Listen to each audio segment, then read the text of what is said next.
آج آیت نمبر 183 سے ہمارا سبق شروع ہو رہا ہے اور یہاں پر روزوں کی فرضیت کا بیان ہے۔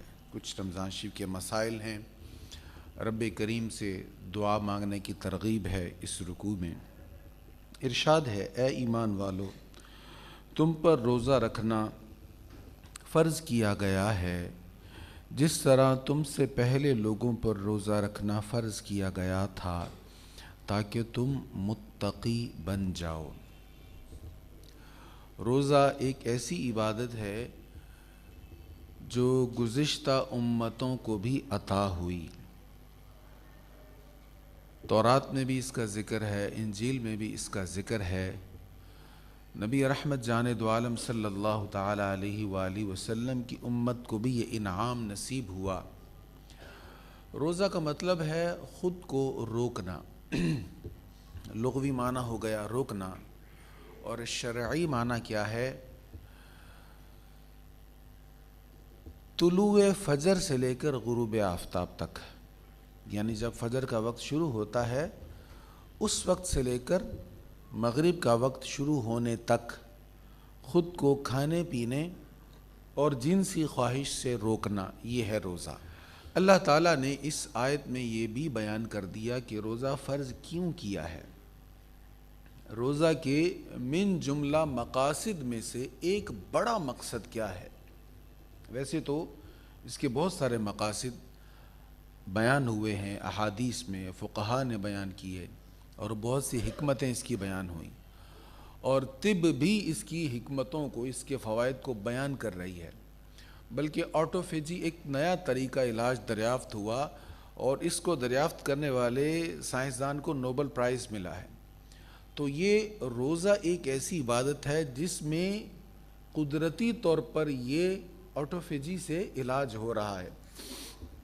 جب کھانا ہمارے جسم میں نہیں جاتا تو جسم میں جہاں جہاں کھانا سٹور ہے وہ یوز ہونا شروع ہو جاتا ہے، اور اس سے ہمارے جو سیلز ہیں وہ طاقتور ہو جاتے ہیں، اور بہت ساری بیماریاں جو ہیں ان سے لڑنے کی استعداد اور طاقت ہمارے جسم میں آ جاتی ہے۔ تو بہت سارے فوائد ہیں اس کے، لیکن جو یہاں پر فائدہ بیان ہو رہا ہے وہ کیا ہے؟ لعلکم تتقون، تاکہ تم پرہیزگار بن جاؤ۔ تو روزہ سے پرہیزگاری نصیب ہوتی ہے۔ یاد رہے، ہمارے ہاں عام طور پر روزے کو محض یہی اس طرح رکھ لیا جاتا ہے کہ بس صبح سے لے کر شام تک کھانا پینا نہیں ہے، باقی سب کچھ چلتا رہے، تو پھر پرہیزگاری نہیں ملے گی۔ نبی رحمت صلی اللہ تعالی علیہ وآلہ وسلم کی جو تعلیمات ہیں ان کا خلاصہ یہ ہے، آنکھ کو بھی گناہ سے روکنا ہے، زبان کو بھی گناہ سے روکنا ہے، ہاتھوں کو بھی گناہ سے روکنا ہے، پورے جسم کو گناہوں سے روکنا ہے، پھر پرہیزگاری ملے گی۔ تو فرمایا لعلکم تتقون، یہ اس امید پر ہے، اس لیے ہے تاکہ تم متقی بن جاؤ، تم پرہیزگار بن جاؤ، تمہیں تقوی نصیب ہو۔ انسان کے دو دشمن ہیں جو انسان کو گناہ کی طرف راغب کرتے ہیں۔ ایک تو دشمن ہے شیطان، اور ایک دشمن انسان کا اپنا نفس ہے۔ یہ اپنا جو نفس ہے نا، یہ شیطان سے بھی بڑا دشمن ہے۔ سارے کام شیطان نہیں کرواتا، ہمارا اپنا نفس جب ہم اپنے مزاج کو، اپنی طبیعت کو گناہ کر کر کے گناہوں پر جری کر لیتے ہیں، تو پھر اپنی طبیعت، ہمارا اپنا مزاج ہمیں گناہوں کی طرف راغب کر دیتا ہے۔ تو دو بڑے دشمن ہیں انسان کے، شیطان اور نفس۔ تو شیطان کو رمضان شریف میں جکڑ دیا جاتا ہے، اور روزہ کی بھوک اور پیاس کی وجہ سے نفس کو کمزور کر دیا جاتا ہے۔ اب اگر تقوی کی طرف تھوڑی سی کوشش کی جائے تو قرب الہی کی منزل زیادہ دور نہیں ہے۔ اسی روزہ کے بیان میں ہی اللہ کے قرب کا ذکر بھی آگے آ رہا ہے۔ تو فرمایا اس لیے تم پر فرض کیے گئے تاکہ تم متقی بن جاؤ۔ معدود چند دنوں میں، ایام معدودات، گنے چنے دن ہیں، یعنی یا 29 دن ہیں یا 30 دن ہیں، اس سے زیادہ تو نہیں ہے فرض، تو گنے ہوئے دن ہیں۔ سو جو شخص تم میں سے بیمار ہو یا مسافر ہو اور وہ روزے نہ رکھے تو دوسرے دنوں میں عدد پورا کرنا لازم ہے۔ اور جن لوگوں پر روزہ رکھنا دشوار ہو ان پہ ایک روزہ کا فدیہ ایک مسکین کا کھانا ہے۔ پھر جو خوشی سے فدیہ کی مقدار بڑھا کر زیادہ نیکی کرے تو یہ اس کے لیے زیادہ بہتر ہے، اور اگر تمہیں علم ہو تو روزہ رکھنا تمہارے لیے زیادہ بہتر ہے۔ یہاں پر یہ بیان ہوا اگر آپ سفر میں ہیں، یعنی شرعی سفر ہے آپ کا۔ شرعی سفر کیا ہے؟ وہ 3 دن کی پیدل مسافت، جس کو اب علماء نے جس کا پیمانہ 90 کلومیٹر 90 یا 91 کلومیٹر بیان کیا ہے۔ اگر آپ نے اتنی دور جانا ہے، جس جگہ پر آپ جا رہے ہیں وہ آپ کے گھر سے اتنا دور ہے، تو پھر آپ مسافر ہیں۔ اس سے کم سفر اگر آپ کا ہے تو پھر آپ مسافر نہیں ہیں۔ آپ جہاں جا رہے ہیں وہ اگر اس سے زیادہ ہے تو پھر تو آپ مسافر ہی ہیں جب آپ سفر پر نکل جائیں گے۔ مسافر آپ کب ہوں گے؟ جب آپ اپنے شہر سے باہر نکل گئے۔ اب ضروری نہیں ہے 90 کلومیٹر مکمل ہوگا تب آپ مسافر ہوں گے، جہاں جا رہے ہیں وہ کم از کم 90 کلومیٹر ہے۔ مسافر کب بنیں گے؟ جب شہر سے نکل جائیں گے، جب موٹر وے پر چڑھ گئے آپ مسافر۔ جب آپ کی ٹرین جو ہے وہ پلیٹ فارم چھوڑ گئی تو آپ مسافر، یا آپ دوسرے روٹ سے جا رہے ہیں اور جہاں چونگی ہوتی وہاں سے آپ نکل گئے تو آپ مسافر۔ اسی طرح اگر آپ باہر جا رہے ہیں تو جب بورڈنگ پاس بن گیا آپ اندر چلے گئے تو اب آپ مسافر ہیں۔ تو یہ فقہا نے اس کی وضاحت کر دی۔ تو اگر آپ سفر پر جا رہے ہیں اور اس صورت میں رمضان شریف کا مہینہ ہے، آپ سفر پر جا رہے ہیں، تو آپ اگر سفر مشکل محسوس کر رہے ہیں، آپ کو لگتا ہے کہ آپ روزہ پورا نہیں کر پائیں گے یا بہت مشکل ہوگا، تو شریعت اجازت دیتی ہے اس دن کا روزہ چھوڑ دیں، لیکن یہ عدد بعد میں پورا کر لیں۔ سفر کی وجہ سے جتنے روزے چھوٹے ہیں اتنے روزے رمضان شریف کے بعد آپ نے ضرور رکھنے ہیں۔ اسی طرح اگر کوئی مریض ہے، رمضان شریف میں اس کو مرض شدید ہو گیا اور مرض کی وجہ سے اب وہ روزہ نہیں رکھ سکتا، اس کی طبیعت اس کو محسوس کروا رہی ہے کہ وہ روزہ پورا نہیں کر پائے گا، یا مرض بڑھ جائے گا، یا عورت حاملہ ہے اور اس کو کمزوری ہو جائے گی اور اس کو یا اس کے بچے کو خطرہ ہوگا، یا دودھ پلانے والی ہے اور اس کو بھی نقاہت بڑھ جائے گی، اس کو اپنی جان کا یا بیماری کا خدشہ ہے، تو ایسی تمام صورتوں میں رمضان کریم میں روزہ چھوڑنے کی اجازت ہے، لیکن جتنے دنوں کا روزہ چھوٹا ہے وہ دن بعد میں پورے کرنے ہوں گے۔ یہاں پر آگے مسئلہ بیان ہوا اسی آیت میں، اگر کوئی ایسا مریض ہے جو سارا سال ہی نہ رکھ پائے، ایک ہے رمضان شریف میں مرض آ گیا تو روزہ چھوٹ گیا، اور کچھ امراض ایسے ہیں وہ چھوٹنے والے نہیں ہیں، مثلا جس کو ڈائبٹیز ہو گیا، جس کو بلڈ پریشر ہے، کچھ ایسے مسائل ہیں، اب وہ ختم ہونے والا مرض نہیں ہے، سال ہا سال گزر گئے اسی مرض میں، تو اب مریض کی کنڈیشن ایسی ہے کہ وہ روزہ رکھ نہیں سکتا۔ عام طور پر جن کی شوگر لو ہوتی ہے ان کے لیے زیادہ مشکل ہوتا ہے، جن کی ہائی ہوتی ہے ان کے لیے مینیج کرنا قدرے آسان ہوتا ہے۔ تو اگر آپ کا طبیب بھی آپ کو کہتا ہے کہ آپ نہیں رکھ پائیں گے، آپ خود بھی محسوس کرتے ہیں کہ آپ نہیں رکھ پائیں گے، تو ایسا مرض لاحق ہو گیا کہ آپ رکھ ہی نہیں سکتے، مستقل مریض ہیں آپ، تو پھر فدیہ دینا ہے۔ وہ فدیہ کیا ہے؟ ایک مسکین کو کھانا کھلانا، اس کی مقدار فقہا نے بیان کر دی، نصف سا ہے تو نصف سا کیا ہے؟ 2 کلو گندم، ایک روزہ کا فدیہ 2 کلو گندم ہے۔ اگر کوئی اس سے زیادہ دینا چاہے تو اس کے لیے زیادہ بہتر ہے، لیکن یہاں پر یہ بیان ہو گیا اگر تم روزہ رکھو وَأَن تَصُومُوا خَيْرٌ لَكُمْ إِن كُنتُمْ تَعْلَمُونَ، یاد رکھو اگر تم روزہ رکھو تو یہ تمہارے لیے زیادہ بہتر ہے۔ یہ کس کے لیے ہے؟ یہ اس کے لیے ہے جس کا مرض ایسا ہے کہ مرض یا سفر کی وجہ سے اس کو اجازت تو مل رہی ہے روزہ چھوڑنے کی، مرض یا سفر، اس کی وجہ سے شریعت اس کو اجازت تو دے رہی ہے روزہ چھوڑنے کی، چاہے تو چھوڑ لے بعد میں رکھ لے، لیکن وہ رکھ سکتا ہے۔ دیکھیں آپ سفر شرعی کر رہے ہیں لیکن آپ کا صف لگژری ہے، آپ باہر جا رہے ہیں، آپ کی گاڑی بہت اچھی ہے، آپ کو سفر میں کوئی دقت نہیں ہے، یا آپ کی طبیعت اچھی ہے، آپ سفر کی سختی کے باوجود روزے کو نبھا سکتے ہیں، تو جو ان اجازتوں کے باوجود روزہ رکھ سکتا ہو تو اس کو فدیہ کی طرف نہیں جانا چاہیے، یا اس کو پوسٹ پون نہیں کرنا چاہیے کہ میں بعد میں گنتی پوری کر لوں گا، اس کو روزہ رکھ ہی لینا چاہیے۔ اللہ تعالی ہمیں نصیب فرمائے۔ یہاں پر یہ اجر ذہن میں رکھتے جائیں، نبی کریم علیہ السلام نے فرمایا جس نے ایک روزہ جان بوجھ کر چھوڑ دیا رمضان شریف کا ایک روزہ جان بوجھ کر چھوڑ دیا، وہ بعد میں ساری زندگی بھی روزے رکھتا رہے اس اجر کو نہیں پا سکتا۔ تو یہ اجر بہت زیادہ ہے۔ اب جس کا عذر ہے اس کی تو مجبوری ہو گئی نا، جو نہیں رکھ سکتا اس کی مجبوری ہے، لیکن جو رکھ سکتا ہے اس کو رکھنا چاہیے۔ اور یہاں یہ بھی ذہن میں رکھیں، جو نہیں رکھ سکتا اس کو خود پر جبر بھی نہیں کرنا چاہیے۔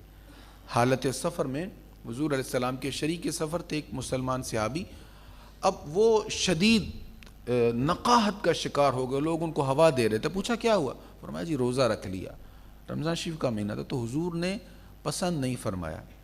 فرمایا جب اس کو پتا ہے کہ شدید گرمی ہے، سفر پر جانا ہے اور رخصت بھی شریعت نے دی ہوئی ہے تو پھر اس کو چھوڑنا چاہیے تھا۔ تو جس کے لیے عذر ہو، مجبوری ہو، اس کو اس رخصت سے فائدہ اٹھانا چاہیے۔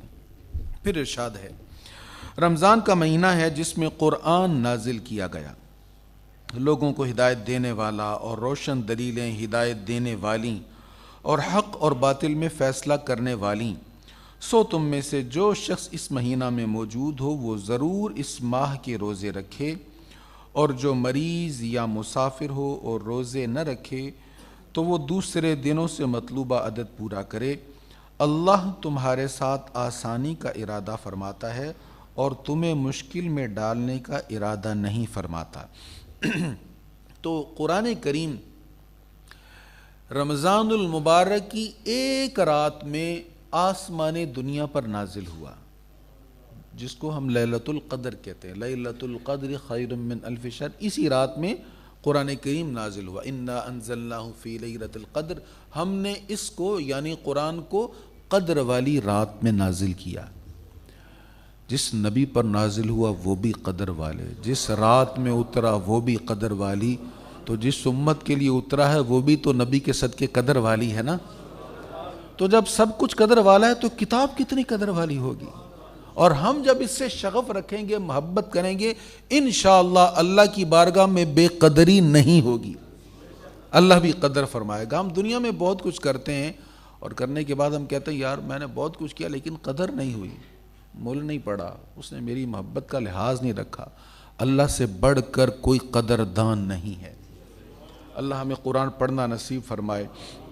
تو ویسے تو یہ اس رات آسمان دنیا پر نازل ہو گیا، لیکن وہاں سے نجمن نجمن آہستہ آہستہ حضور کے قلب اطہر پر نازل ہوا۔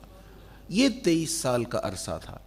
اب یہاں جو بیان ہوا ہے کہ رمضان کریم میں قرآن کریم نازل ہوا، تو سارا قرآن حضور کے قلب پر رمضان میں نازل نہیں ہوا، یہ آسمان دنیا پر نازل ہوا ہے، اور وہاں سے پھر آہستہ آہستہ حضور صلی اللہ علیہ وسلم کے قلب مبارک پر 23 سال کے عرصہ میں نازل ہوا۔ تو فرمایا جو تم میں مریض ہو وہ باقی دنوں میں روزہ رکھ لے۔ اب یہاں پر بڑی اہم بات ہے، یرید اللہ بکم اليسر ولا یرید بکم العسر، اللہ تمہارے ساتھ آسانی کا ارادہ فرماتا ہے اور تمہیں مشکل میں ڈالنے کا ارادہ نہیں فرماتا۔ یہ اللہ کی عادت مبارکہ ہے، اس کی سنت مبارکہ، سنت جاریہ ہے کہ وہ اپنے بندوں کے ساتھ آسانی فرماتا ہے، اور اللہ یہ پسند کرتا ہے اس کے بندے بھی بندوں کے ساتھ آسانی فرمائیں۔ ہم میں سے جب کوئی ہماری پکڑ میں آ جائے، گرفت میں آ جائے، پتہ چل جائے یہ مجرم ہے، تو ہم وہ اس کے گھر تک چھوڑ کر آتے ہیں، یا کوئی کسی کا معاملہ ہمارے ساتھ ہو جائے تو عام طور پر ہم سے ہو جاتا ہے کہ ہم سختی کرتے ہیں، تو یہ سختی پسند نہیں ہے، اللہ تعالیٰ کو نرمی پسند ہے۔ حضور علیہ السلام نے فرمایا لین ہین، یہ 2 لفظ حضور نے بولے، نرم دل، آسانی کرنے والا، نرمی کرنے والا، یہ بندہ اللہ کو بڑا پسند ہے۔ اللہ ہمیں آسانی عطا فرمائے، آسانیاں بانٹنے کی توفیق عطا فرمائے۔ فرمایا اللہ تمہیں مشکل میں ڈالنے کا ارادہ نہیں فرماتا، اور تمہارے لیے آسانی کا ارادہ فرماتا ہے، اور تاکہ تم مطلوبہ عدد پورا کرو، اللہ کی کبریائی بیان کرو کہ اس نے تم کو ہدایت دی ہے، اور تاکہ تم شکر ادا کرو۔ اب اس سے اگلی آیت بڑی حسین ہے اور لذت سے لبریز ہے۔ پیر کرم شاہ صاحب کا ایک جملہ بڑا زبردست ہے، وہ کہتے ہیں کہ اس کے ہر لفظ میں اتنی مٹھاس ہے کہ شہد کچھ بھی نہیں اس کے آگے۔ وہ کیا ہے؟ اللہ تعالیٰ فرماتا وَإِذَا سَأَلَكَ عِبَادِي عَنِّي فَإِنِّي قَرِيب، اور اے رسول جب آپ سے میرے بندے میرے متعلق سوال کریں تو کہیں میں قریب ہوں۔ کتنا پیارا اور میٹھا انداز ہے۔ اے حبیب آپ سے میرے بندے، ہم تو کہتے ہیں نا یا اللہ ہم تیرے بندے ہیں، مزہ تو جب ہے وہ کہے ہاں تو میرا بندہ ہے، ہاں تو ہے میرا بندہ۔ ہم تو کہتے ہیں نا حضور ہم آپ کے غلام ہیں، مزہ تو جب ہے حضور کہیں ہاں یہ میرا غلام ہے۔ مزہ جب ہے سرکار محشر میں کہہ دیں وہ دیکھو ہمارا غلام آ رہا ہے، وہ بھی قبول کرے نا غلامی کو۔ معراج کی رات اللہ تعالیٰ کی بارگاہ میں حضور حاضر تھے۔ اللہ تعالیٰ نے فرمایا حبیب کیا مانگتے ہیں، کیا طلب کرتے ہیں؟ یا اللہ میں بندگی مانگتا ہوں، مجھے اپنا بندہ بنا، مقام عبدیت مجھے عطا فرما۔ یہ کیا شان ہے، اللہ اکبر۔ تو اللہ تعالیٰ نے فرمایا اے حبیب جب آپ سے میرے بندے میرے بارے میں پوچھیں تو آپ کہیں میں قریب ہوں۔ یہاں پر مفسرین نے ایک اس ترجمہ کو اس انداز میں بھی بیان کیا ہے کہ اے حبیب جب میرے بندے میرا پتہ پوچھتے پوچھتے تیرے در پر آ گئے پھر میں دور نہیں، پھر تو میں قریب ہوں۔ دیکھیں اللہ کی تلاش میں تو ہر کوئی سرگرداں ہے نا۔ دیگر مذاہب کے لوگ بھی کہتے ہیں ہم اس کی تلاش میں ہیں، لیکن وہ ملے گا اسی کو ملے گا جس تک جانے کے لیے اس کے بتائے ہوئے رہنما کی راہ سے جایا جائے گا۔ اللہ اسی کو ملے گا نا۔ اللہ نے جب اپنا راستہ بتانے کے لیے انبیاء کو بھیجا ہے تو انبیاء کے طریقہ پر جو ہوگا اسی کو وہ ملے گا۔ اپنے طور پر اپنی سائنس سے، اپنی تحقیق سے، اپنی فلسفے سے کوئی اس کو ڈھونڈتا رہے وہ نہیں ملے گا۔ تو فرمایا حبیب جب آپ سے پوچھنے کے لیے آئیں، یعنی جب انسان در مصطفیٰ پر پہنچ جائے، حضور کی دہلیز پر پہنچ جائے رب کو تلاش کرتا کرتا، تو یہی وہ ذات ہیں جو رب تک لے جاتی ہیں، جن کی بارگاہ میں پہنچنے سے انسان رب کی بارگاہ میں پہنچ جاتا ہے۔ بس اس کا ترجمہ سنیے، پھر انشاءاللہ اگلے جمعہ کو اس پر بات کریں گے۔ اور اے رسول جب آپ سے میرے بندے میرے متعلق سوال کریں تو آپ فرما دیں کہ بے شک میں ان کے قریب ہوں۔ دعا کرنے والا جب دعا کرتا ہے تو میں اس کی دعا قبول کرتا ہوں، تو چاہیے کہ وہ بھی میرا حکم مانیں اور مجھ پر ایمان برقرار رکھیں تاکہ وہ کامیابی حاصل کریں۔ اللہ تعالی ہمیں عمل کی توفیق نصیب فرمائے۔ وآخر دعوایا ان الحمد للہ رب العالمین۔